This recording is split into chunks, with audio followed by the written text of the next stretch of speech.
Welcome back to our streaming show. I'm Carl Parker along with Todd, and we've got a very special treat right now. We're going to be talking to our storm tracker, Charles Peak, about his photography.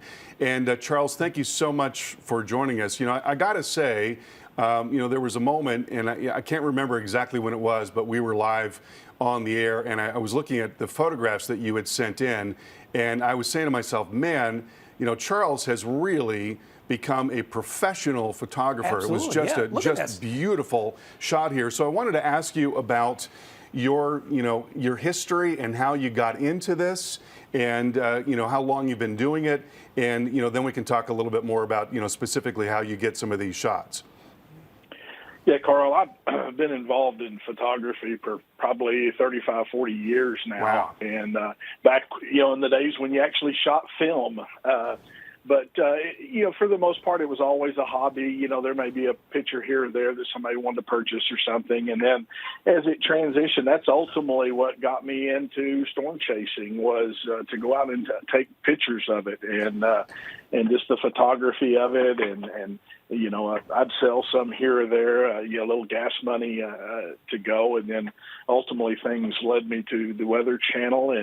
And as you know, at the Weather Channel, most everything is video-based. It changed for me in that respect of what I focused on around the weather was more video based. But, when I got a chance, I would always be out there and try to take some pictures because it's my first love is the photography aspect of it, and to be able to try to capture these images in split second. And then even as the drones have become, and I do a lot of drone things, I will do drone photography as well. And so just different mechanisms in which to be able to find ways to capture the incredible views of be it lightning, tornadoes, auroras, just different aspects. Sometimes it's just the structure of the storm. Especially one of those, we like to call them those mothership supercells. You just look at it and just in awe of it, and to be able to capture that has just always been fascinating for me. Hey, Charles, this is Todd. We're looking at some of the pictures that you've sent from Texas and Kansas, a lot of lightning pictures. The one from Kansas I find so amazing. The colors are so vivid. The orange of the sunset really jumps out, and then there's like almost a turquoise blue in the background, almost as if the lightning flash is being reflected off the clouds. What is it in order to get some of the depth? Now we're also looking at some of your aurora borealis pictures. How is it that you're able to just capture the colors as well? I think a lot of times when people try and take nature pictures, there always seems to be a problem with either depth or where they're trying to focus their picture. But what works for you? How are you able to get these beautiful shots? Sure. Well, one of the things is I shoot in manual mode. So in other words, I take complete control of the camera in that standpoint. I'm also shooting what is known as raw. And so it's just gathering all the information that the camera sensor gets. And, if you just looked at that picture, it'd be a dull, flat picture, but that gives me the ability in post-processing to pull out those colors rather than letting a camera do that automatically. If you just push a button on your camera and it takes the picture, it processes the picture. In my case, I'd rather do the processing there. But another factor there, Todd, is getting ready before you push the shutter button, in the aspect of setting the focus. That really makes it. The camera's just not naturally, because most of those, it's going to be dark. The flash is quick, those types of stuff. So I will look for something out far in the distance, especially if it's at night. It may be, in a wind farm or a radio tower where I've got a blinking light, a red light off in the distance, and then I can go in there and manually set my focus. And you may say, well, how can you do it when it's dark?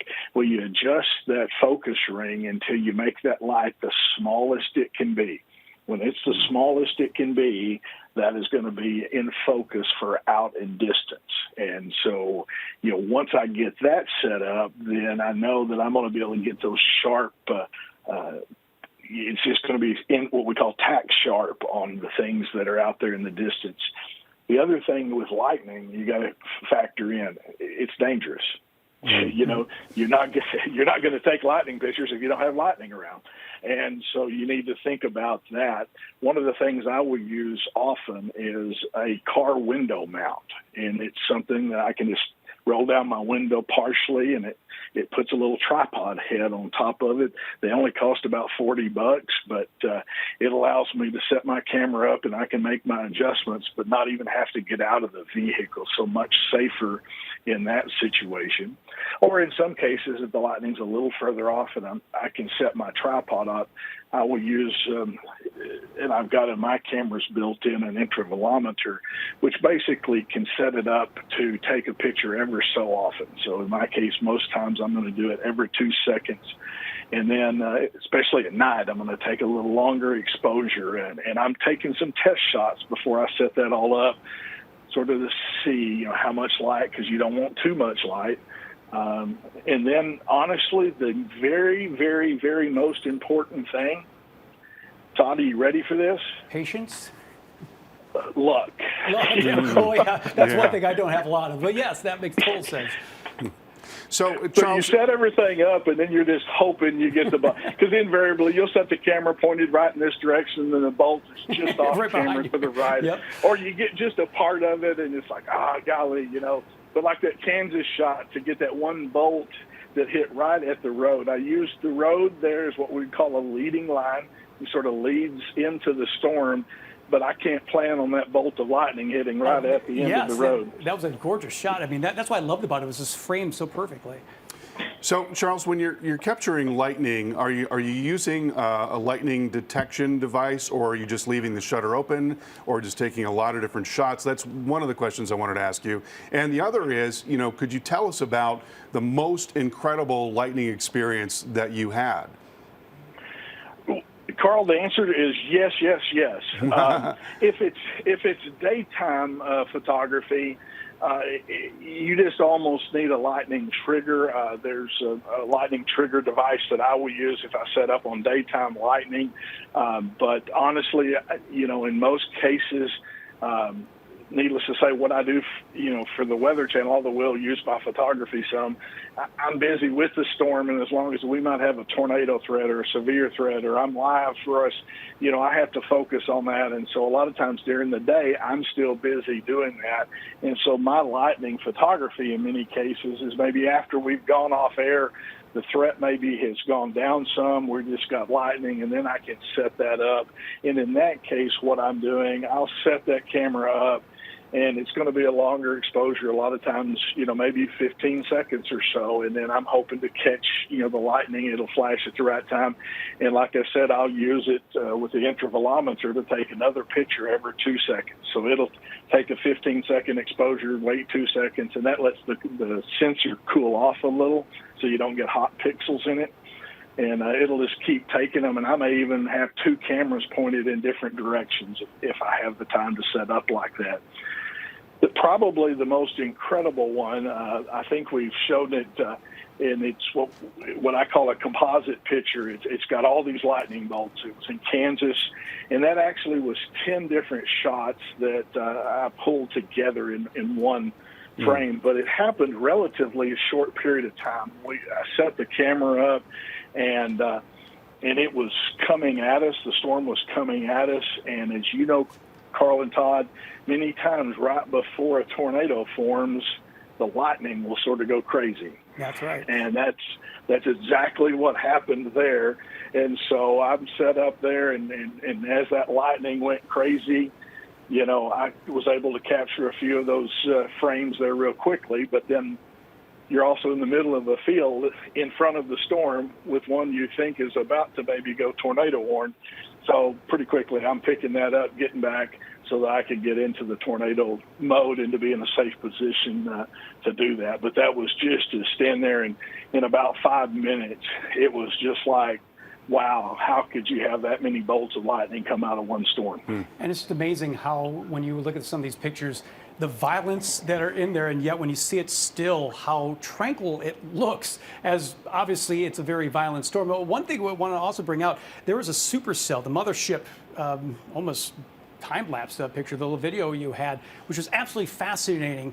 that Carl and I were actually looking at just the other day, and that was another one that your video here. Oh, that's so beautiful. Again, you got just the love sunset that. in the background, and then you got the mothership supercell coming in. I mean, it was from Rush, Kansas, that shot. Again, beautiful line with the road that you're just sitting on the road. It just runs off into forever. You have a sunset way in the background, and all of a sudden you got the mothership going. Describe that day. Oh, yeah, it was incredible, and it was one of those days that, we're still dealing with a drought in that area, and so it was a situation where, you didn't have as much moisture to it, and so it really gave you the ability of what we call a low precipitation mothership, and just to see, the structure in it. I think of all my weather phenomenons, of course, last week the aurora has given me a run for the money, but just to watch one of those motherships and just see the magnificence of how weather is working there, and to see those striations in that storm, and to know that rotation, and it just, that'll never get old for me. Charles, I knew a chaser once, Matt Crowther. He used to work at the Weather Channel. I haven't talked to him in a while, and he told me that there was almost nothing better than the structure of an LP supercell. That of all the different things that you could encounter in the field, just to see the structure, to see that barber pole appearance, and to really see the entire storm in front of you, which you can't obviously when you've got high humidity or a lot of rain. He said there's just nothing like that. Do you agree with that? Oh, absolutely. That aspect, because it sort of is almost like gives you an X-ray into the storm, if I can say it that way.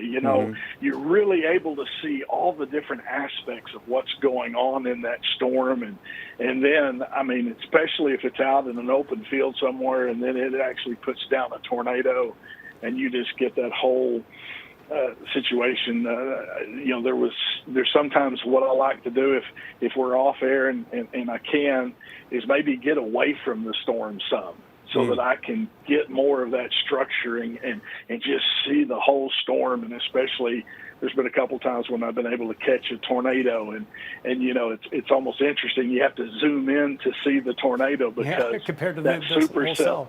Yep. Yeah, that's something that Matt actually said a number of times. He said, this whole thing about 0-metering tornadoes, he said, I would much rather be at a distance and see the thing from the outside and see the whole structure than look at that. We also wanted to get into your aurora photography, and you said that this might have been a top 5 experience for you. That is really saying something, considering you said you've been doing this 35, 40 years.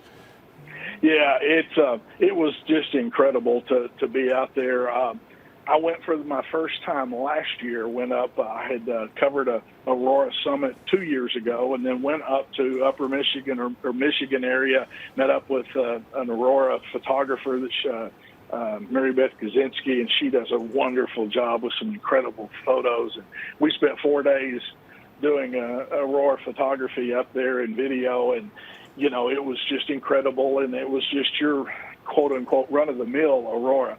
Well, then all of a sudden, I got home late Friday night from storms in Texas, and then looking at things for that next storm, and they were talking about how strong it was. And so I called Mary Beth and said, hey, what do you think? She said, I think this is worth the trip. I live in northwest Arkansas, and it's a long ways to get up north. So anyway, talked to, our powers to be, and we agreed that'd be worth going up there for. And so I left and got up. I was going to go into northern Minnesota. You have all those lakes. And so I'm sitting there thinking, okay, I can get the reflection in the lakes and everything. Well, then I woke up on Sunday morning. This is supposed to be for Sunday night. And I'm looking at all the cloud forecasts, and it's not good for Minnesota, most of North Minnesota. It was even snow in the forecast up there, and I'm around Duluth, and I'm like going, okay, what do I need to do? So long story short, I went over to North Dakota, and, I'm sitting there going, okay, there's not as much scenery, as a general rule of thumb in North Dakota. I asked my wife while I was driving if she could look for a lake, again, trying to get a reflection. She found one. Well, unbeknownst to me, because I hadn't been up there lately, it's still snow covered. Yeah, it is. Yeah. A lot of reflection. Hard to get a reflection. Yeah. And so I was sitting there going, oh, gosh, and so I thought, well, I'm just going to make the best of it. What had happened as we were talking, the storm hit about 2 o'clock in the afternoon. And so it went up all the way to a KP of 8. The scale goes from 1 to 9, and it was an 8. And you're going, oh, this is going to be incredible, But it's happened so early. And then the KP kept dropping down, and then it got all the way down to a 5. And I'm like going, oh, gosh, it's not going to be that great. And, but I kept working it. And then some clouds started coming in about an hour before sunset. And I'm going, golly, not again. So I started racing west to get away from the clouds. And then I finally found a place. I had there was this river that you had some ice jams going in it, so it had some openings, where you could get the reflections. And I talked to a landowner there, and he gave me permission to be out in his hayfield where I could get to that. And so, I'm standing there, and I get my camera pointed to the north, and so it's starting to get sunset's gone. Well, up there, it takes a little while for it to get dark after sunset, And so about an hour after sunset, I'm looking right above me, and it looks like I'm getting some high clouds again. And I'm just going, not again, And I looked at it a little more, and this is to the east, sort of going right overhead. It's not north. And I grabbed my camera, and I took a longer exposure, and those clouds were green. Oh, that's right. Oxygen. So it was actually the aurora already forming. It's already there. It's light's just keeping me from seeing it. Yeah. And about over the next 10 minutes, the sky, it got darker, and the sky just slid up, and it was like every direction, and it stayed that way for hours. Is it something too where is it all around you? Does it go down? Because I'm looking at some of these pictures, and it looks like it goes from the horizon up above you and all. And it's fascinating in some of the videos, because as I'm looking at the aurora, I'm also seeing in the background, you can see some satellites orbiting. So you can actually see some things moving in the background with this thing. It almost looks like the entire thing's living, as if... yeah, it is. And you're sitting there, it's just constantly moving, and up there, the difference in the lower, you saw a lot of pictures of people showing the aurora. A lot of times it's faint enough, it takes a longer exposure from your camera to be able to capture the colors and to be able to see it. In the lower latitudes, that's usually the only way that you get a picture of it. With your naked eye, you can't see it. Even when I was in Michigan last year, you could faintly see it with your eyes, but your camera could really catch all that. With this one, it was vivid to your eyes. You're sitting there just looking around, and it's like, I had 2 cameras, and it's like, okay, which direction do I point them? And you're just going, and I'm out here by myself. It'd probably been funny if there was a camera on me, but I would just be going, oh, look over there. And you're like, well, there's nobody I'm telling this to, It was just, just incredible. And then you'd have the greens, and all of a sudden you'd get the pinks and the greens. And I looked over one time, it even had vibrant blues in there. I'm not sure. I'm not an aurora expert, to tell you which the gases that is that causes the blues. But yeah, because oxygen is the green one for sure, and then it's but I think nitrogen might be more the purples. But again, it's just fascinating, because that's the thing. It changes with you. But I love the fact that you have such a wonderful vista, and you're able to find a place where you could see the ground, but the fact that you have a reflection not only from the water but also from that fresh snow cover, I think it just the entire picture just is so captivating. I love what you've done up there. Yeah, it's really neat. Charles, it was really cool, because I even got to move locations. It just kept going long enough. I was able to move locations. Something. One other thing, Carl, real quick, I want to mention that I don't want to forget is it's important when you set these up on tripods, be it lightning or the aurora or any of these longer exposure type deals, is to turn off your camera's image stabilization. Most of them, we want to use that. If you're hand holding it, it helps make that picture sharper. But when you put it on a tripod and it's not moving at all, the camera is still trying to compensate for moving, and it'll make it a little less sharp, if that makes any sense. Absolutely. Yeah. So, Charles, one thing before we let you go, I think we've got maybe some of your drone shots of the tornado in Arkansas. And, I wanted to ask you because, the most I've ever seen is a little V shape illuminated by lightning on the far distant horizon. That was in Houston many years ago. So I've never really seen, a tornado up close. And I think that's the case with most of us. I've never seen a here tornado at ever the in my Weather life, Channel. yeah. So, what I really wanted to ask you is what is it like? I mean, what's it like to see that, to hear it? I imagine your heart's racing when you're in the presence of that kind of power. What is that experience like to be around a tornado? Yeah, when you're, in that particular case, I had a lot of trees around. I was able to put the drone up and capture it on the drone there briefly. But then as it was coming closer, I knew I was, I'm watching it. You're watching, as you're watching the left and right side of the tornado, and you're using, in that particular case, a tree. So, if it's not moving relative to that tree, it means it's coming straight at you. If it's moving a little right to that tree, then that gives you the sense of, okay, it's going to move this direction.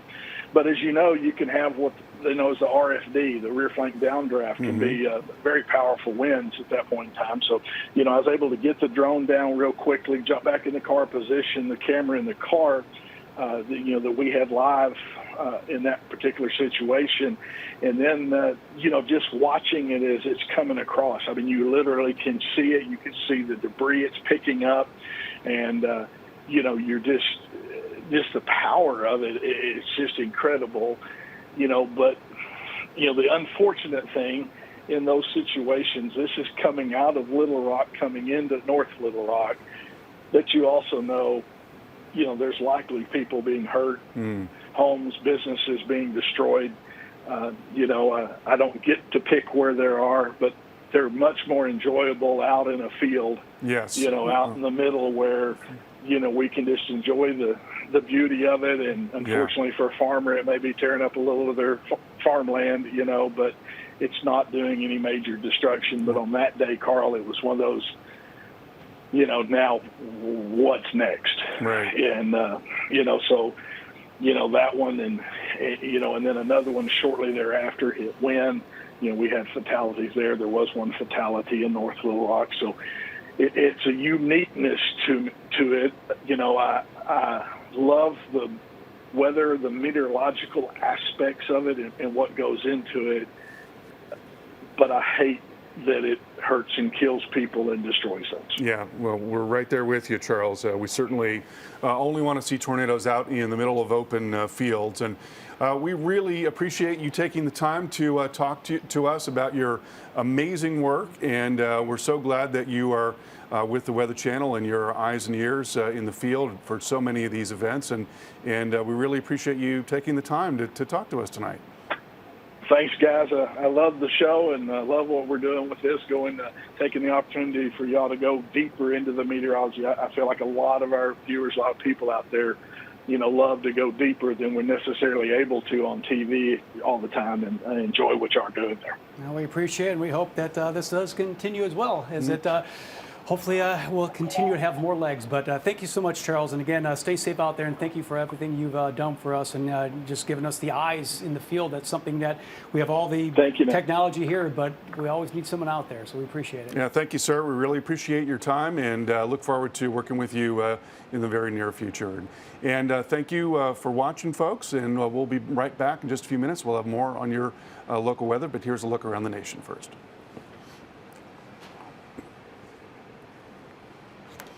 Cool. That's it's too bad. I thought that maybe that would have been easy to get that drone.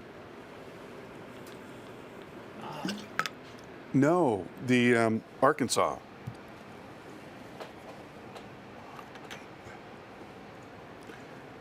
Yeah, that. Do we have an editor that can drop that in? Okay. All right. We got a little time. All right.